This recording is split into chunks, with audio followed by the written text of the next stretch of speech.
I've come on a little walk to get some exercise. I'm getting way too fat again, and I've chosen a place reasonably at random. Well, it's not quite random. It's somewhere 30 miles from home, up on the downs with the archaeology, and couldn't find where I wanted to park. I'd chosen a place south of Warminster. I'd chosen a place, couldn't find anywhere to park, tiny little lanes. Found this place, and we have I've walked a mile, and we have two monuments, prehistoric monuments, one Bronze Age, one Neolithic, both on a parish boundary, which is interesting. I haven't done any research. I haven't looked at Sheringham's. This is the nearest village, Sheringham. I haven't looked at the parish, the Old English boundary, because the Anglo-Saxons gave names to monuments that were to special places that were on the boundaries, and this is definitely. But I haven't looked at it. The charter might be lost or whatever, and I'll have a look when I get home, and I'll do loads of footage to do it over. To do a talk over the top of it. So I did go home and do some research, and this is what I found out. It's actually quite interesting. So the parish, which is now called Sherrington, I misnamed it earlier on. In Old English, Anglo-Saxon times, up to 968, I think was the charter. It was named as Shairn Tuna, and it's on the river Wheelie, which is now Wylye.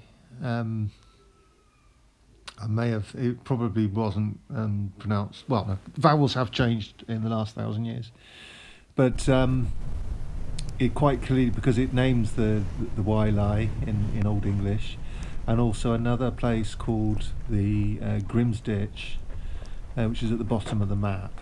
I've drawn for you here. We know this Shairn Tuna is the modern village of Sherrington. Now, on the way back, so these charters describe the boundaries going clockwise. So on the way back to the Wylye, we can identify the Wylye. The last landmark on the way back to the Wylye is a barrow called the Maiden hay or something like that, which means Maiden's Barrow. So it might not, where I describe in this video a man sat in this tomb.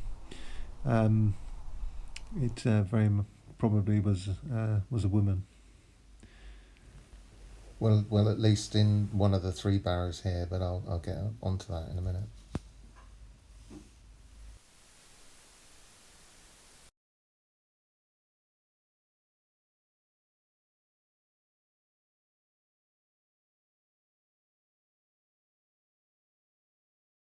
This is either late Neolithic or Bronze Age. It's very probably the people who came to this country and brought a new Indo-European language with them, and a new style of burial, which is the round burial around Barrow, which is what you can see here. I was coming up with a theory on the way up here, thinking it's not quite on the top. The top is just about 20 yards that way. It's not quite on top of the hill. It's on the break of the hill, just as it starts to speed down. There's lots of people made theories about barrows being on the break of hills, which has been poo-pooed by archaeologists. But again, we have another example here, and it looks down on the valley. I had a theory when I was coming up here. Maybe it looks down on. That Sheringham, where it is now, was at one time a Bronze Age community, and this was looking down on Sheringham. It doesn't. Its alignment is down the hill, between the next village and Sheringham. So that was. We can be pretty sure that they, by being buried here, the guy up here said, I want to be able to look down on my grandchildren, and I want you to see me and think of me while you're busy ploughing the fields.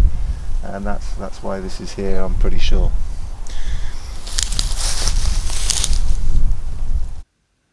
I'm quite proud of this bit of footage.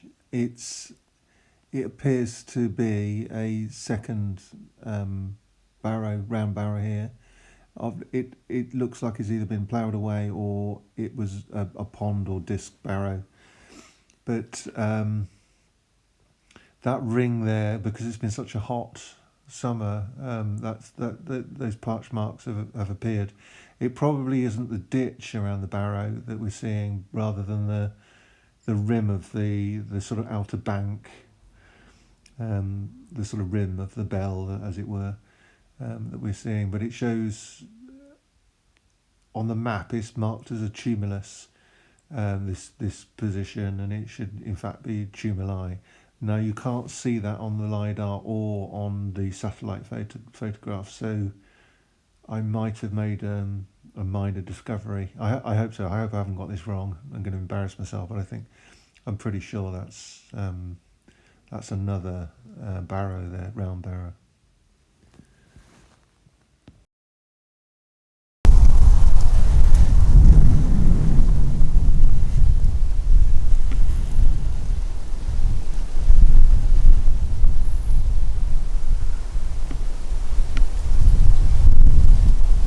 Oh, thanks to my very poor camera work, you can't see how high this is. This bank is a Neolithic tomb.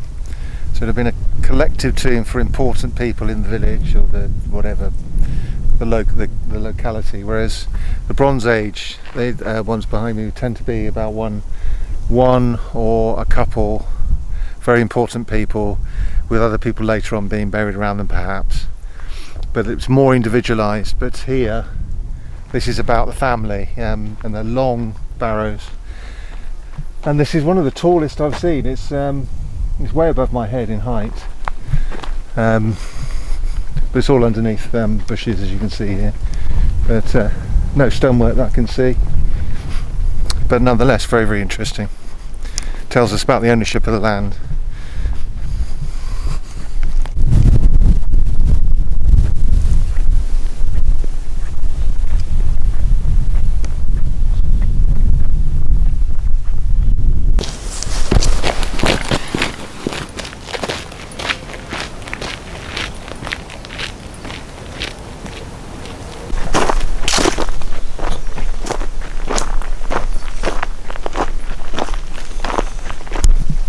This is the Ridgeway, which goes from the south coast all the way up to the Berkshire Downs and then across to the to East Anglia.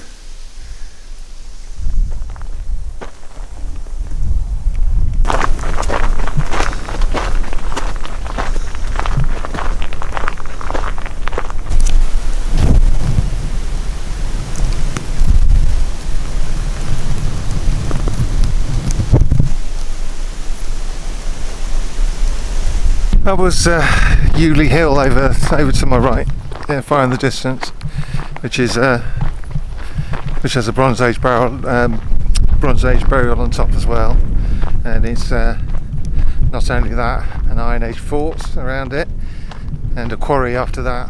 That's it's over near Longley.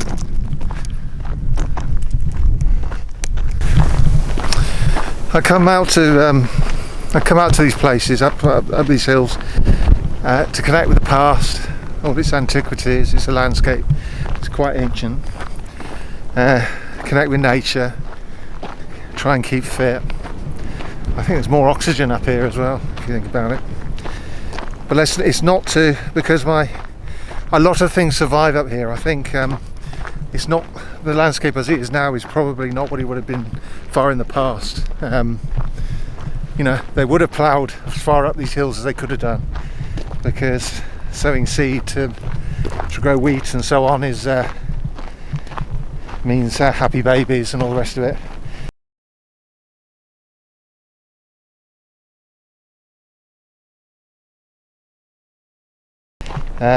Got mouths to fill, but up the higher, where it's more stony, it's higher, harder to get a plough up here. Would have been much more grazing. This would have been grazing land, and that would have been difficult as well, because there's no water up here. You'd have to keep your keep your animals down in the village, down in the valley, bring them all the way up here, they'll start to get desperate for water. You have to take them all down again to the village, you know, where the river is. But that's not to say that, and that's because there's a lot of grazing up here. That's one of the reasons why I believe that a lot of antiquities remain, a lot of earthworks still here, because, you know, it's only really been ploughed for the last 1,000 years. The rest of the other sort of 4,000, it wasn't. And I believe. And so it's not to say, you know, I was talking about the break on a hill is where a lot of barrows were built. But to the next village along, which is Upton Level, there's some really interesting round barrows up on the hills around it. But there's an even more interesting one right at the bottom, down by the river, full of gold. They dug it up and discovered treasures that you wouldn't have, you know, would never expected. All of which I believe, which I think is in the museum in Devizes. But so it's not always. I mean, there was sort of like I reckon the Bronze Age peoples and, well, the prehistoric peoples had a sort of a copybook, a pattern book of good places to be buried, and I think a lot of them wanted to be on the brow of the hill looking down on the valley where the descendants were, but not all of them. Some of them wanted to be down there with them.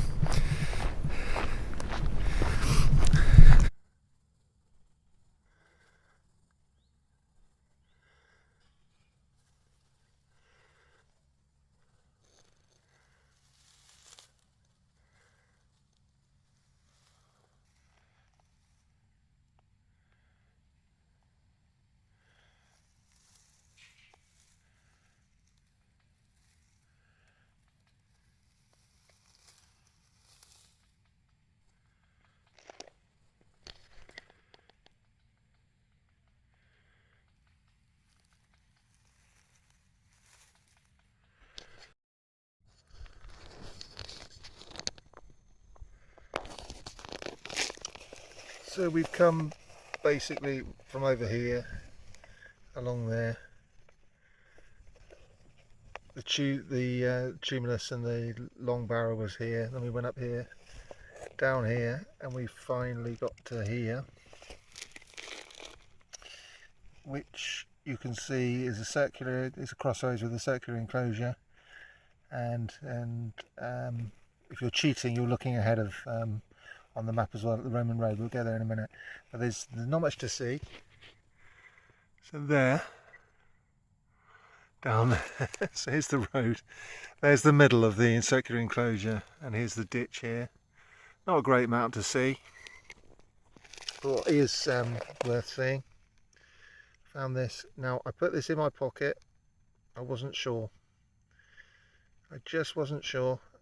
I found it on the path way back near the open country. I saw the chiselling down the side, so it's been sharpened, so it's been made into a point and the edge is sharpened. So now I've had half an hour to think about it. I know that's an arrowhead. It's a flint arrowhead, and certainly that's 2 flint tools I found in 2 weeks. I'm getting my eye in.